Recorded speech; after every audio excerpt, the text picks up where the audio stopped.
Halo Sobat Polkesbaya, jumpa lagi di Cangkruk, Bincang Kreatif Yuk di Polkesbaya dengan saya Diah Arumita. Hari ini kita kedatangan tamu yang sangat spesial sekali. Beliau adalah sosok yang sangat penting di Polkesbaya ini. Siapakah beliau? Beliau adalah orang baru sebetulnya, tapi menjadi orang yang sangat penting atau bahkan paling penting di Polkesbaya ini. Beliau adalah Ibu Direktur kita. Aplaus dulu. Welcome Ibu. Halo. Ibu Dr. Sri Rahayu. Mohon izin Ibu, belum hafal fullnya. Dr. Sri Rahayu STRKEP SKEP Nurse MKes. Jadi sarjana terapan kebidanan, sarjana keperawatan, nurse, magister kesehatan. Betul. Sebelum tanya-tanya lebih lanjut Bu, sebenarnya dari pertama ditetapkan Poltekkes Surabaya memiliki direktur baru bernama Ibu Dr. Sri Rahayu STRKEP SKEP, itu saya sudah penasaran. Ya bidan ya perawat. Diceritakan itu dulu Bu. Oh iya. Kenapa bisa ya bidan ya perawat? Ya baik. Jadi kalau kita lihat dulu ya pola pengembangan pendidikan itu sudah ada ayamnya, telurnya belum ada. Nah, kita mau mendidik bidan tapi belum ada tenaganya. Akhirnya dari perawat, karena waktu itu saya dilahirkan dari perawat, tapi dibesarkannya di jurusan kebidanan. Sehingga karena ada regulasi dan sebagainya, untuk mengajar itu harus bidan. Akhirnya ada program ya, ada program bidan A dan ada bidan program B dan ada juga program bidan reguler untuk memenuhi standarisasi dosen. Jadi ceritanya begitu, untuk memenuhi kebutuhan dosen di kebidanan yang belum ada saat itu, sehingga harus sekolah memilih. Jadi terlahir di dunia keperawatan, dibesarkan dalam perjalanannya besar di dunia kebidanan, sehingga sebagai aspek legal formalnya harus mengenyam pendidikan bidan juga ya Bu ya, agar bisa untuk mengajar kebidanan. Nah, betul. Sekarang kita menuju ke pertanyaan-pertanyaan selanjutnya Ibu. Nah, baik. Sebelumnya sekali lagi saya ucapkan selamat Ibu atas amanah barunya. Welcome to Surabaya. Dan ini Bu, Ibu adalah direktur perempuan pertama di Poltekkes Surabaya. Bagaimana perasaannya Ibu? Oh iya ya. Ya. Sejarah ini Bu. Oh iya. Ya, perasaannya yang pertama tentu bangga. Yang kedua tentu juga ini menjadi tantangan ya. Poltekkes Kemenkes Surabaya usia yang sudah 25 tahun, saya yakin sudah banyak prestasi dan kekuatan sumber daya yang ada. Bagaimana untuk saya bisa melanjutkan dan bersama teman-teman untuk berinovasi agar Poltekkes Kemenkes Surabaya senantiasa cetar di mata masyarakat, menjadi pilihan yang pertama. Ya, cetar dan menjadi pilihan pertama itu goalsnya. Nah, bisa diceritakan sedikit flashback mungkin Bu, perjalanan karir Ibu? Oh iya, ya mengawali kan sebagai dosen ya dulu. Dulu tadi dosen di jurusan kebidanan di Poltekkes Kemenkes Semarang. Dalam perjalanannya diberi amanah tugas sebagai sekretaris jurusan di kebidanan. Kemudian pada tahun 2018 sampai 2023 diberi amanah untuk jadi ketua jurusan kebidanan di Poltekkes Kemenkes Semarang. Pada tahun 2023 mendapatkan amanah baru untuk hijrah ke Poltekkes lain, menyeberang pulau ke Poltekkes Kemenkes Denpasar selama 3 tahun 1 bulan. Dan kemarin pada tanggal 7 Mei diberi amanah baru untuk bersama teman-teman di Poltekkes Kemenkes Surabaya. Nah, ini saya juga penasaran Bu, terkaget-kaget tidak Bu? Karena kan seperti yang kita ketahui ada sedikit perbedaan mekanisme ya untuk penunjukan atau pemilihan Ibu sebagai Direktur Poltekkes Surabaya ini kan mekanismenya secara langsung manajemen talenta ya. Manajemen talenta, bukan melalui proses bidding. Nah, itu apakah kaget ternyata saya ditempatkan di Surabaya. Dan sepertinya di Denpasar itu kan karena Ibu sampaikan 3 tahun 1 bulan, belum habis periode jabatan ya Bu ya. Nah itu bagaimana perasaannya Bu? Ya, awalnya sih kaget ya harus pindah, tapi kan harus segera adaptif apa yang ditugaskan oleh pimpinan kita. Kita tentu akan melaksanakan tugas dengan sebaik-baiknya untuk bisa menjadi lebih baik, adaptif, dan tentunya untuk inovasi-inovasi selalu kita kembangkan dimanapun kita ditugaskan. Jadi siap ditugaskan dimanapun ya Bu ya. Ya. Nah, yang membuat Ibu tertarik untuk menekuni dunia pendidikan kesehatan itu apa Bu? Ya, awalnya kan saya dari keluarga orang tua guru ya. Oh ya, jadi Guru sudah ya. ada basic apa ya, Iya. background dunia pendidikan pendidik gitu ya Dulu Bu ya. pinginnya jadi perawat di pelayanan ya. Dalam Iya. perjalanan waktunya ternyata jadi guru Diberikan tapi dalam bidang kesempatan, di iya. kesehatan ya. Menurut saya ini juga hal yang positif dan hal yang baik ya. Artinya bahwa di dunia kesehatan saya masih bisa bertemu dengan para mahasiswa, bahkan juga pasien saat bimbingan di lapangan. Dalam bidang pendidikan saya bisa bagaimana bersama para mahasiswa untuk bisa belajar bersama, untuk bisa menularkan ilmu yang ada dan rangka memberikan pelayanan yang terbaik kepada masyarakat tentunya. Kalau sosok yang paling berpengaruh atau paling memberikan kontribusi besar dalam perjalanan karir Ibu siapa Bu? Ya, sosok yang berpengaruh tentunya adalah para mentor dan guru-guru ya yang sudah membekali ilmu dari mulai pendidikan sekolah sampai akhirnya ke perguruan tinggi dan tentunya adalah para mentor-mentor yang sebagai role model yang menjadi panutan untuk bisa kita senantiasa adalah menjadi aparatur sipil negara yang baik, bisa melaksanakan tugas dengan baik, kalau bisa tepat waktu dan yang terbaik tentunya. Melaksanakan tugas tepat waktu, mempresent yang terbaik seperti itu ya Bu ya. Nah, kalau keluarga bagaimana Bu?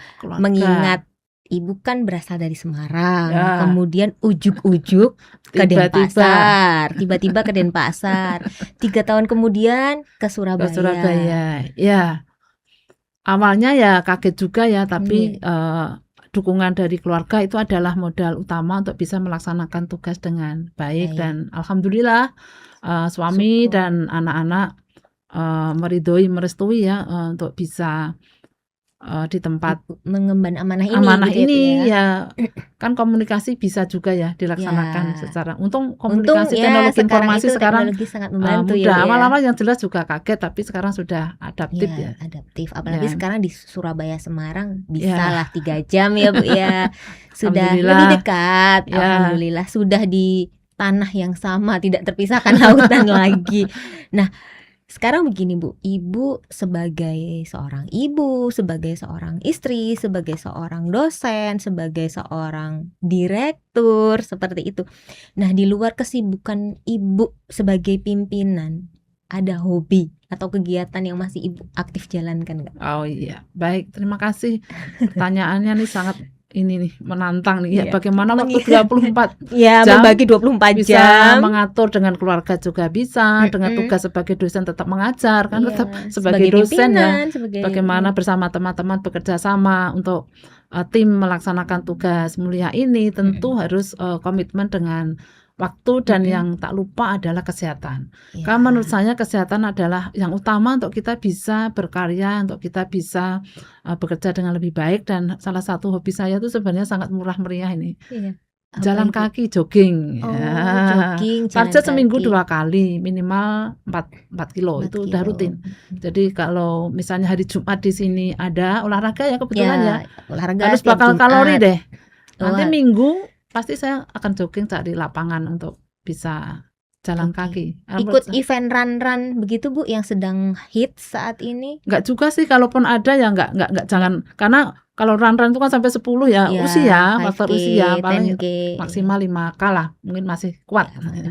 Teman-teman di sini juga ada sebagian yang ikut yang hobinya ikut. Nanti bisa ini. Ya, bisa join komunitasnya Bu. Komunitas ada di Kemenkes juga kan ada komunitas Kemenkes Runners. Nah, gym Bu, kita punya gym. Nah, kalau ada kesempatan gym juga, misalnya pas ada kesempatan kegiatan kok ada arena gym ya ikut. Jadi nggak ada temannya nggak apa-apa, sendiri. Jadi Ibu masih menyempatkan untuk berolahraga dan ya hobinya olahraga, bisa berjalan kaki, mengatur pola makan yang sehat.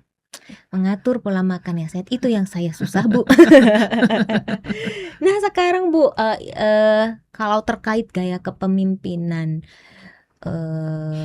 Ibu sebagai direktur, menurut Ibu gaya kepemimpinan ideal di dunia pendidikan itu yang seperti apa? Menurut saya gaya kepemimpinan itu kan macam-macam ya. Menurut saya itu bisa di-combine ya. Suatu ketika kita bisa menggunakan fungsi kolaboratif, demokratif, keterbukaan, itu hal yang penting ya. Apalagi kalau organisasi itu bisa berjalan dengan baik, tentunya adalah kolaborasi dengan tim yang kuat. Suatu kelompok kalau kita menjadi satu kekuatan yang besar untuk mencapai suatu tujuan, pasti akan lebih mudah dan satu arah sejalan itu. Jadi menurut saya mendengarkan masukan dari tim, dari teman-teman itu juga sebagai salah satu hal untuk nanti bisa juga itu menjadi bahan pertimbangan masukan yang baik, tidak mutlak. Tapi suatu ketika kalau memang itu memberikan dampak yang tidak baik untuk institusi, gaya otoriter mungkin juga perlu juga, karena itu kalau tidak pasti akan membahayakan semua orang, misalnya begitu. Betul, iya. Nah, jadi gaya komunikasinya yang Ibu bangun seperti apa dengan para dosen, dengan tenaga kependidikan, dengan dengan tim Ibu di manajemen itu seperti apa, Bu? Kalau menurut saya gaya komunikasi saya tuh berusaha untuk mengenal karena kalau tidak kenal maka tak sayang.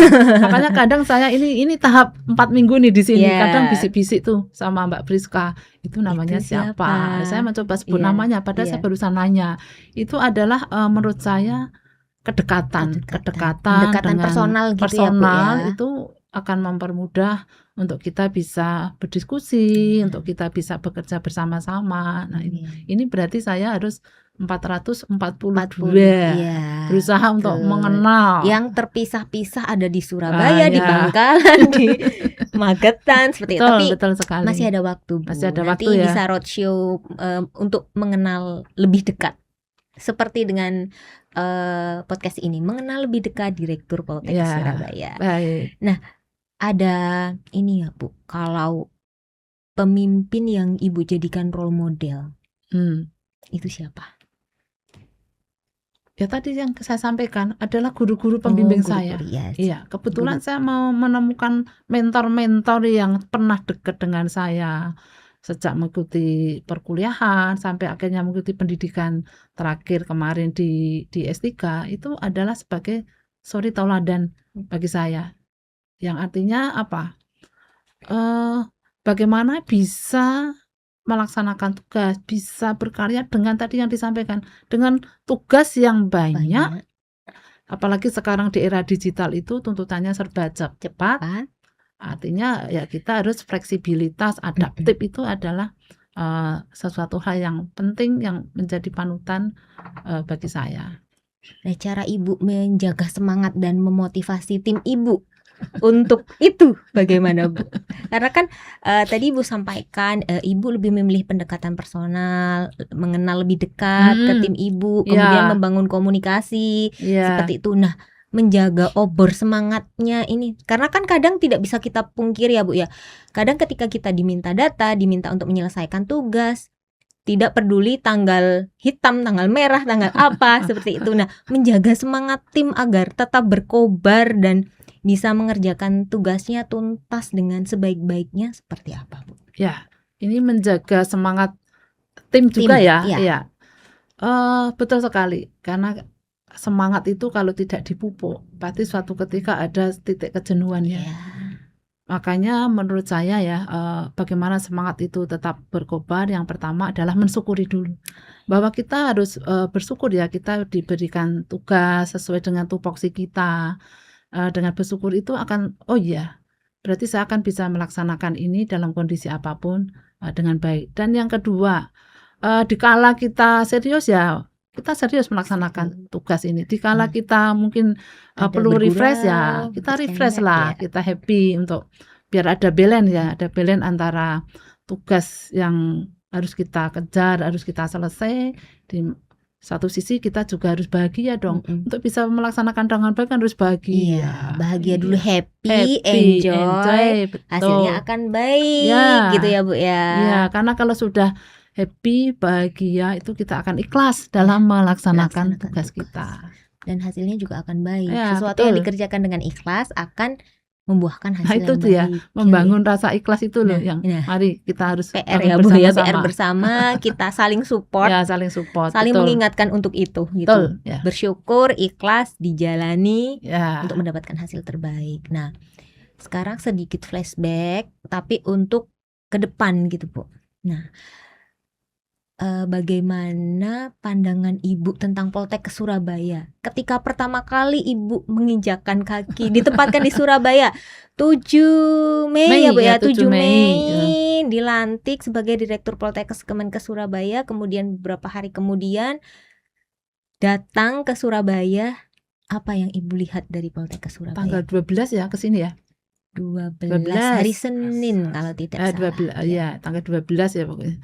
Ya, yang saya rasakan bahwa Poltekkes Kemenkes Surabaya ini memiliki kekuatan yang besar. Satu, sumber dayanya Ya. besar juga termasuk kita menurut saya ya dari jenjang jabatan para dosen aja yang terbesar di Surabaya. Kita memiliki guru besar, rektor kepala, dan kekuatan sumber daya yang lain, yang itu kekuatan sumber daya itu kalau dikolaborasi dengan sumber daya yang lain, satu, sarana prasarana, aset banyak. Ya.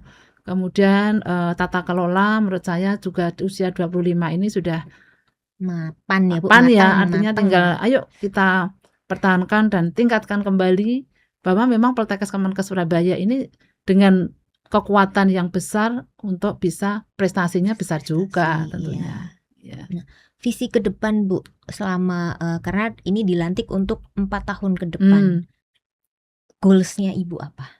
Ya, goalsnya adalah mari bersama teman-teman semuanya kita tunjukkan bahwa Poltekkes Kemenkes Surabaya ini bisa unggul, bisa berstandar global, mensukseskan transformasi Poltekkes Kemenkes Indonesia, Poltekkes Kemenkes Surabaya menjadi yang terdepan, jadi incaran masyarakat, pilihan pertama ya, kalau mau kuliah jadi tenaga kesehatan ke Poltekkes Kemenkes Surabaya.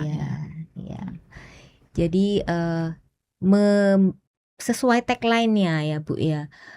Leading in cardiac health with global quality, leading membawa Poltekkes Surabaya leading di pendidikan kesehatan. Nah, ya. Sekarang tentang mahasiswa Ibu. Menurut Ibu saat ini kompetensi mahasiswa yang seperti apa sih yang harus mereka miliki gitu? Ya. Di era transformasi dan digital ya. Jadi kalau kita dulu ya kuliah itu kan berangkat, mendengarkan, mengerjakan, pulang bawa tas banyak ya. Sekarang tentu mahasiswa sekarang tidak hanya bidang akademik saja ya. Di bidang kemampuan non akademik inilah kesempatan mereka belajar. Kesempatan mereka bersama teman-teman belajar advokasi, negosiasi, belajar menjadi seorang leader di dalam organisasi kemahasiswaan. Sehingga mahasiswa itu kalau hanya saat era sekarang hanya berangkat kuliah, mendengarkan, pulang, bahwa itu sudah tidak zamannya lagi ya. Harus balance ya antara prestasi akademik dan non akademik. Dan kita kan juga fasilitas untuk suasana akademik untuk para mahasiswa kan kita fasilitasi juga ya untuk mengembangkan potensi dirinya sesuai dengan hobi, sesuai dengan passionnya masing-masing. Nah, harapan Ibu terhadap organisasi kemahasiswaan Bu? Ya, seperti apa? Harapan saya dengan adanya organisasi kemahasiswaan ini bisa dijadikan wadah ya, wadah organisasi yang positif bagi para mahasiswa untuk pengembangan diri, memberikan bekal nanti setelah lulus sebagai tenaga kesehatan yang siap bukan hanya dari aspek akademik, tapi juga kemampuan di organisasi kemahasiswaan itu kan sebagai wadah mereka berkumpul, berorganisasi, melakukan kegiatan-kegiatan, bahkan juga mungkin ini ya bertemu dengan para stakeholder, advokasi. Itu kan proses pembelajaran yang tidak bisa instan ya. Kematangan berpikir, kematangan bagaimana nanti dia menghadapi pasien dengan segala karakteristiknya. Kalau sudah dikuatkan sejak di dalam dia menjadi mahasiswa, gitu ya, dia akan kuat dari segi prestasi akademiknya. Secara non akademik dia akan memiliki mahasiswa kemampuan non akademik yang memberikan dia siap untuk memberikan pelayanan yang terbaik menjadi tenaga kesehatan yang handal dan profesional, yang itu menjadi Iya. tuntutan kita semuanya, kompeten, dan tentu ini adalah harapan masyarakat semua. Iya Bu, soalnya kan nanti ketika lulus yang diharapkan di lapangan, Iya. di pekerjaan itu bukan hanya skillnya, kompetensinya Soft skill, saja ya. di kompetensinya di bidang kesehatan ya Bu ya, Betul, tapi soft ya. skillnya juga sangat berpengaruh terhadap Betul. nanti apa yang dia lakukan di dunia kerja ya Bu ya. Iya. Nah, sekarang kita sudah berbicara tentang mahasiswa. Nah, bagaimana untuk ke pendidikan, penelitian, pengamas, bagaimana langkah Ibu untuk mendorong pengembangan Tridharma Perguruan Tinggi ya. di Poltekkes Surabaya? Ya.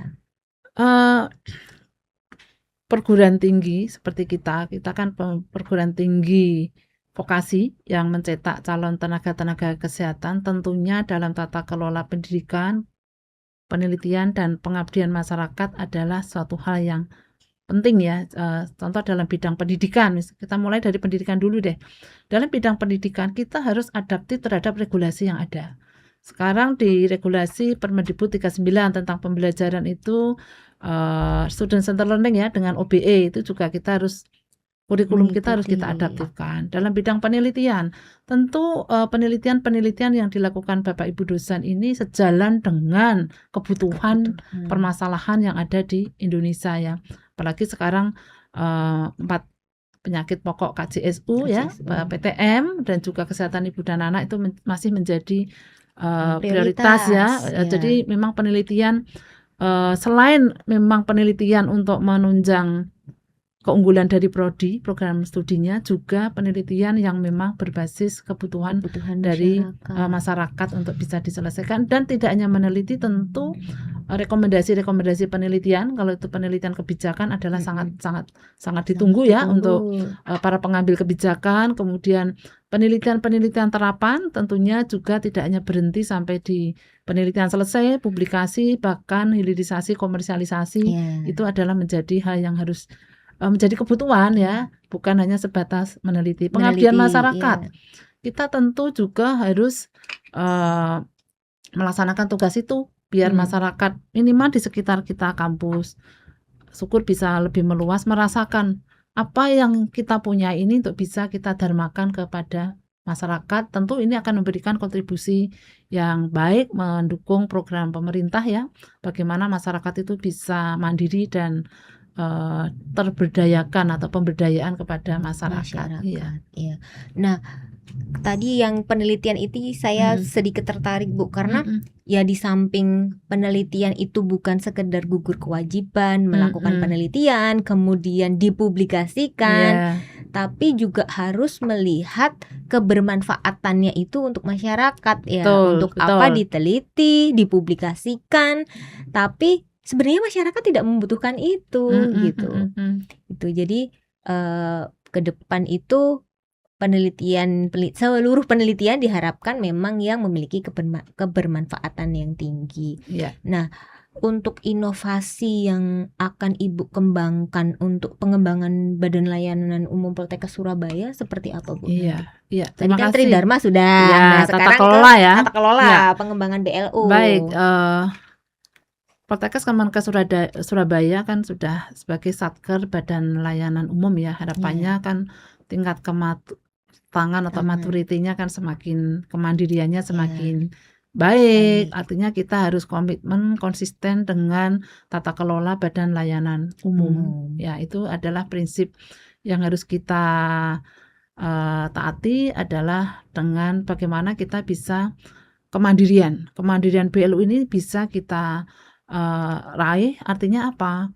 Bahwa Poltekkes Kemenkes BLU itu bisa melakukan tata kelola efektif efisien tanpa mengurangi tujuan output yang mau dicapai, tapi prinsip itu bisa kita laksanakan, dan kemandirian sebagai BLU itu nanti harapannya bisa terwujud ya. Saat ini kan kita belum 100% ya, masih ada masih ada dukungan ya, walaupun gitu. semakin tahun semakin dikurang, nanti ya. harapannya adalah kemandirian Iya, BLU ya. harapannya tetap ke kemandirian BLU ya Ya. Bu ya, seiring dengan terus meningkatnya skor maturity Ya, rating betul seperti ya. itu. Jadi semakin besar Poltekkesnya karena Surabaya itu sudah BLU sejak 2010. 10, artinya kan sudah Artinya 16 tahun, sudah 16 remaja tahun ya, nih. udah remaja ya. Sudah remaja, jadi sudah sedikit lagi akan seharusnya matur disapi dewasa gitu kan, matur ya Iya. dewasa. Sudah terasa nih, Dan sudah terasa, mulai sudah disapi sedikit, sehingga memang harus dipersiapkan untuk menjadi badan yang mandiri gitu, tidak lagi bergantung kepada support yang diberikan. Ya, betul. Nah, ini kembali lagi ke Ibu secara personal sekarang. Menurut Ibu sendiri, 3 kata yang menggambarkan Ibu.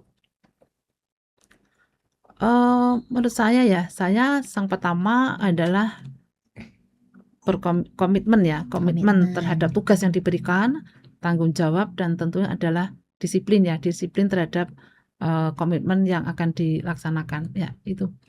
Karena itu adalah menurut saya 3 kata kunci untuk mencapai suatu keberhasilan. Dan kalau boleh satu lagi sebenarnya adalah kerja 4 tim. Bonus ya Bu ya. Bonus ya. Yang satu kerja bersama tim itu akan menjadi kekuatan besar untuk mencapai itu sih. Iya, teamwork. Jadi teamwork. Ibu ini adalah tipe yang sangat percaya bahwa teamwork akan jauh lebih menghasilkan sesuatu yang besar daripada effort yang dilakukan sendirian gitu, ya, individual effort gitu ya Bu. Betul. Ya. Karena kan dari berbagai macam pemikiran, lebih banyak yang mengolah gitu ya Bu, yang menyaring. Oh, yang nggak bagus ditinggal saja, ini yang bagus. Ada sesi diskusi, sharing. Ya, betul. Ada diskusi, sharing. Kenapa tidak? Kalau itu masukan bagus kan bisa menjadi inovasi baru. Ya, gitu. Ya. Nah, untuk 4 tahun ke depan, harapan Ibu untuk kampus Poltekkes Surabaya? Ya, harapan ke depan ya, mari kita pertahankan prestasi yang sudah ada. Yang belum ada, mari kita tingkatkan bersama-sama. Bahwa Poltekkes Kemenkes Surabaya bisa unggul dan go internasional. Amin. Bisa unggul, go internasional. Ini pelan-pelan sedang menuju internasional. Dan semoga segera go, bener-bener go ya Bu ya, betul. Bener-bener go dengan capaian indikator-indikator bisa dikatakan go internasional itu seperti apa sih, seperti itu. Menurut Ibu yang paling krusial apa Bu? Untuk bisa menuju ke sana ya. Kita kan menyelenggarakan pendidikan nakes ya, tentunya bagaimana secara global itu bisa diakui. Satu, tentu kurikulumnya juga harus kita adaptif. Kompetensi utama itu kan sesuai dengan standar harus ada. Kemudian yang kedua, bagaimana bisa dikenal secara global. Kalau kegiatan secara global nggak ada, ya mungkin ada aktivitas-aktivitas yang kita bisa laksanakan, baik itu secara online maupun secara luring. Kita bisa tahu ya, bisa kegiatan-kegiatan sharing dengan perguruan tinggi di luar ya, sehingga kita bisa dikenal dan juga tentunya menjadi jejaring alumni yang ada di luar negeri, bisa kita guide untuk menjadi spirit para mahasiswa bahwa lulusan Poltekkes Kemenkes Surabaya peluang untuk bekerja di luar negeri itu sangat terbuka lebar termasuk juga bagi Bapak Ibu dosen teknik untuk pengembangan karirnya, pengembangan pendidikan ataupun pelatihan, tentu diberi kesempatan untuk bisa juga mengikuti di tingkat global, sehingga kan nanti bisa kalau sudah mendapatkan pengalaman di sana tentu kan akan di-sharingkan kepada sivitas akademika. Jadi ketika segenap sivitas akademika, dosen, teknik maupun mahasiswa mengikuti aktivitas-aktivitas internasional, otomatis jejaringnya juga akan lebih luas, mengenal dunia internasional, bisa tahu sebenarnya ya kalau di luar itu seperti apa sih gitu, bisa di-share ke teman-teman yang ada di sini. Kan sekarang era digital kan mudah ya, tidak mesti harus datang ke sana atau ke sini, minimal lah secara online kita ngikuti dulu, nanti kalau memang ada ketersediaan kesempatan beasiswa ke sana bisa ke sana. Dan sekarang kan pemerintah untuk beasiswa pendidikan, LPDP ke luar negeri itu kan juga difasilitasi ya kesempatannya untuk luas ya Bu bisa ya. short course yang memang dibiayai dari pihak mitra, maksudnya dari pihak penyelenggara itu kan juga mudah kita cari dan informasi-informasi dari pusat kan sering kita sharekan ke Bapak Ibu dosen untuk bisa mengikuti, menggunakan peluang itu bisa digunakan. Akhir-akhir kan juga banyak kesempatan beasiswa diberikan, pelatihan betul, gitu ya Bu ya, seminar-seminar yang dibiayai. Jadi lebih open gitu, lebih terbuka sehingga wawasannya juga lebih terbuka, jejaringnya juga internasional, bukan hanya sama akamsi aja istilahnya kalau anak sekarang ya. Nah, ini Bu kalau pesan-pesan Ibu untuk Civitas Akademika. Ya, baik, terima kasih kesempatannya pada siang hari ini. Mari seluruh Civitas Akademika kita bersama-sama untuk mewujudkan Poltekkes Kemenkes Surabaya yang unggul dan berstandar global. Sukses untuk kita semuanya. Sukses untuk kita semuanya. Nah, terakhir ini Bu, pesan Ibu untuk masyarakat, calon mahasiswa baru untuk bergabung. Yuk bergabung di Poltekkes Kemenkes Surabaya. Monggo Ibu. Baik, terima kasih. Mari bergabung bersama Poltekkes Kemenkes Surabaya untuk bisa menjadi tenaga-tenaga kesehatan yang handal dan profesional berdaya saing global. Adik-adik mahasiswa, silakan buka IG Polkes Surabaya maupun di YouTube Polkes Surabaya. Di situ banyak informasi-informasi apa yang bisa Anda dapatkan untuk ke Poltekkes Kemenkes Surabaya untuk menjadi tenaga kesehatan yang handal. Terima kasih. Terima kasih Ibu, luar biasa obrolan kita hari ini dan nanti akan kita sambung lagi dengan obrolan-obrolan lain karena dengan kesibukan Ibu ya. Untuk refresh. Jadi ya, betul karena kesibukan Ibu. Jadi untuk sesi kali ini kita cukupkan sekian dulu Bu. Nanti akan kita agendakan lagi dengan topik-topik lain yang lebih menarik agar Sobat Polkesbaya lebih tahu sebenarnya kita di Poltekkes Surabaya ini ngapain aja sih, program-program kita itu apa gitu. Bisa lihat di sosial media kami di YouTube @Polkes Surabaya, Instagram @Polkesbaya. Jangan lupa follow, share, like, dan give comments on our post ya. Untuk sesi kali ini sampai di sini dulu Sobat Polkesbaya. Sampai jumpa di episode selanjutnya. Dadah.